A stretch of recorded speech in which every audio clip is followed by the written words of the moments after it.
From Egypt, Amalek attacked. Judges fought Ammon and Moab. King Saul battled Amalek. Haman plotted in Persia. Herod tried to stop Jesus. Today, it's in the headlines.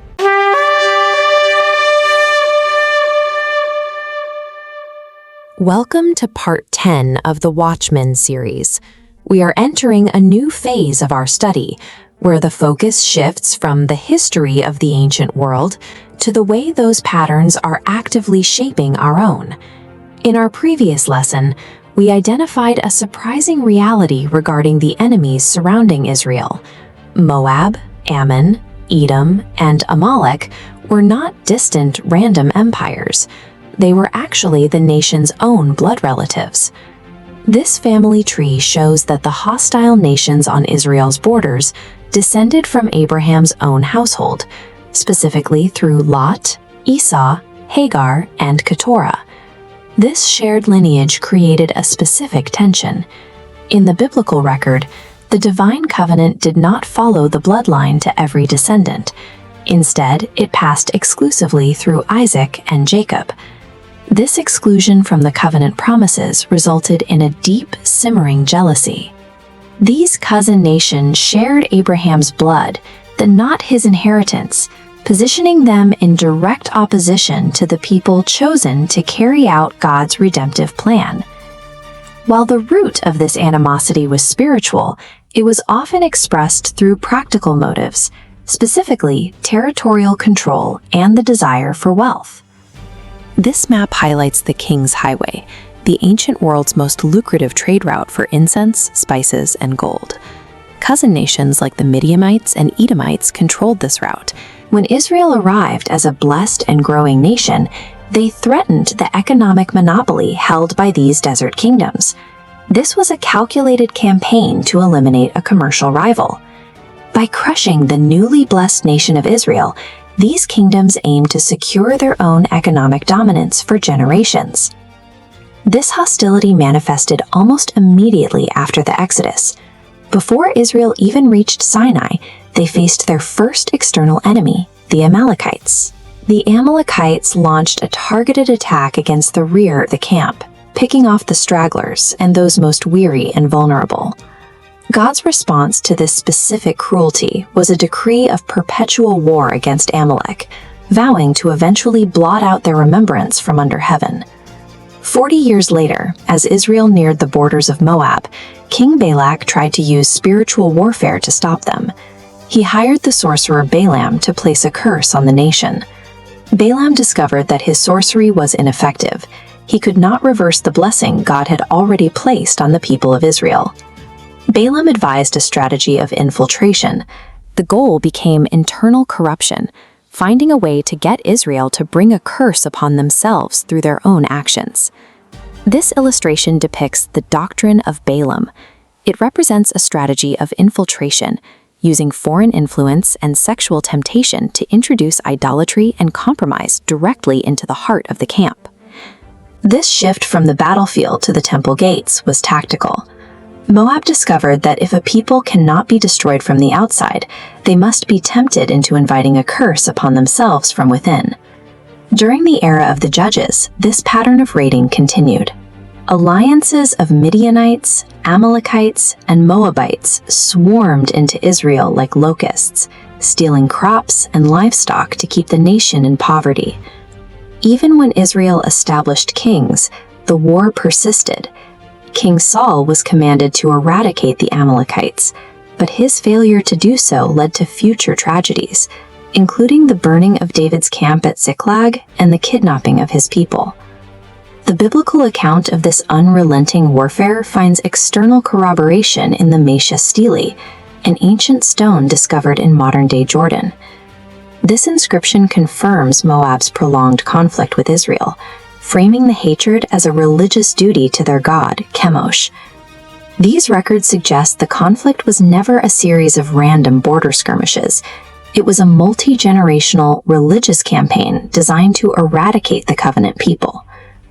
The depth of this animosity is most visible during Jerusalem's fall to Babylon.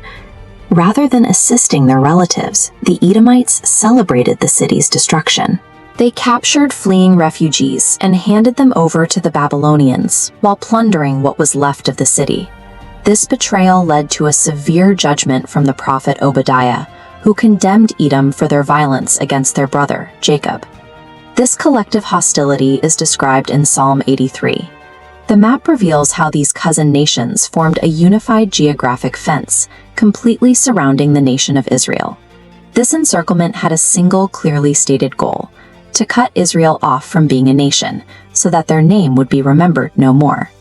As biblical history moved into the post-exile era, these ancestral enemies prioritized this strategy of subtle, long-term subversion over the traditional battlefield. This shift became evident after the Babylonian exile. The returning Jewish exiles, led by Nehemiah, attempted to rebuild these stone walls while in extreme vulnerability. A new confederacy formed to stop the reconstruction, led by three key figures: Geshem, Tobiah, and Sanballat. This geographic map shows the origins of these men. Geshem the Arab represented the Ishmaelites, and Tobiah the Ammonite came from the children of Lot. They formed a restrictive fence around the rebuilding project. Their tactics relied on psychological intimidation, political craftiness, and relentless efforts to foster internal compromise among the Jewish workers. The same bloodlines now operated in the political arena, recognizing that halting construction through subversion achieved the same results as a military victory. In the Persian Empire, the threat against the Jewish people evolved into a highly organized bureaucratic form during the time of Esther. A high-ranking official named Haman drafted a legal decree for the systematic, state-sponsored eradication of every Jewish person across the empire. Haman is identified in the biblical text as an Agagite, a direct descendant of the ancient Amalekite bloodline stemming from Esau. This historical illustration highlights the root of Haman's threat. Centuries earlier, King Saul disobeyed a direct command by sparing the life of the Amalekite king, Agag. This past compromise created a lethal legacy. Because one generation failed to eliminate the enemy on the battlefield, the next generation faced a legalized machine of genocide. The strategy of infiltration reached a peak in the New Testament era. The ancestral enemy occupied the throne itself. King Herod, though called the King of the Jews, was an Idumean by lineage. Idumean identifies Herod as an Edomite, a direct descendant of Esau. This cinematic rendering captures the reality of the era, a descendant of Edom sitting on a Judean throne. The ancestral enemy had successfully moved from the desert borders into the seat of power. Herod's order to slaughter the infants of Bethlehem was a calculated attempt by the ancestral cousin to assassinate the true covenant heir, Jesus Christ. The enemy's strategy evolved from desert warfare to political subversion on Nehemiah's wall, to genocidal decrees in Persia, and finally to a crown in Judea. It is easy to view these events as buried history, but we must ask if these hostile regional identities truly vanished. The chart maps these ancient names to the modern world.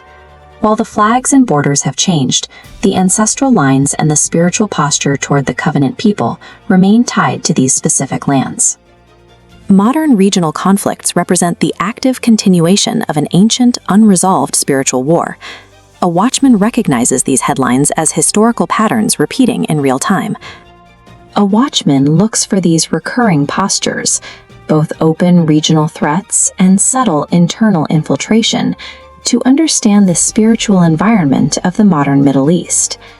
In our next lesson, we will move forward in the timeline, connecting these ancient bloodlines directly to the daily news cycle.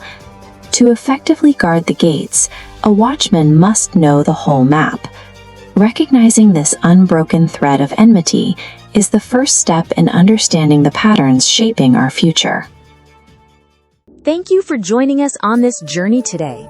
Be sure to check out our Watchmen Series playlist for other videos in the series. If you like what you see, let us know with a thumbs up, share it with a friend, and subscribe to our learning community. Shalom, shalom.